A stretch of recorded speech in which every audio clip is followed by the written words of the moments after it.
আজকে সকালে আর রুটি খেতে ইচ্ছে করছে না। আগের দিন ওই যে অনেক রকমের সবজি আনা হয়েছে, তাই সব রকম সবজি দিয়ে একটা কিছু বানাচ্ছি। এক্স্যাক্ট এটাকে কী নামে বলা যাবে আমার ঠিক বুঝে উঠতে পারছি না। মাশরুম দিচ্ছি, আর মাশরুমগুলোকে না ক্লিন করার একটা দারুণ পদ্ধতি পেয়েছি।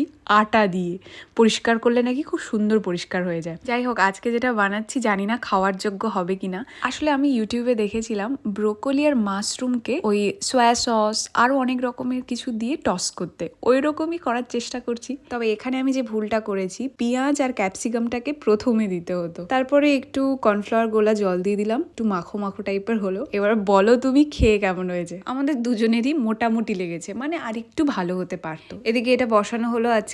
আর আমাদের এই রুমটার অবস্থা তো খুবই খারাপ হয়ে রয়েছে, চারিদিকে ধুলো, আর বিশেষ করে এই বাথরুমটা মানে একদম খারাপ। তাই আজকে সকালে খাওয়ার পরে ঠিক করেছি এগুলো আগে পরিষ্কার করব। সে আজকে দুপুরে আলু সেদ্ধ ভাত খেতে হবে। এক চুটকিতে যদি এরকমভাবে পরিষ্কার করে নেওয়া যেত কি ভালো হতো না। ধুলোর জন্য এরকমভাবে মুড়ি দিয়ে নিয়েছি, না হলে একটু পর থেকেই আমার হাঁচি শুরু হয়ে যাবে। যা ছিল ওগুলো বের করে আগে ভ্যাকিউম করে নিলাম, তারপর ভেজা কাপড় দিয়ে মুছে নিলাম। ব্যাস, এখন রুমটা সুন্দর হয়ে গেছে মোটামুটি। এবার হেডবোর্ড আর পর্দাটা হয়ে গেলে ব্যাস কমপ্লিট। যাই হোক, চলো সবাই ভালো থাকো, আজকে তাহলে আসি, দেখা হচ্ছে কাল।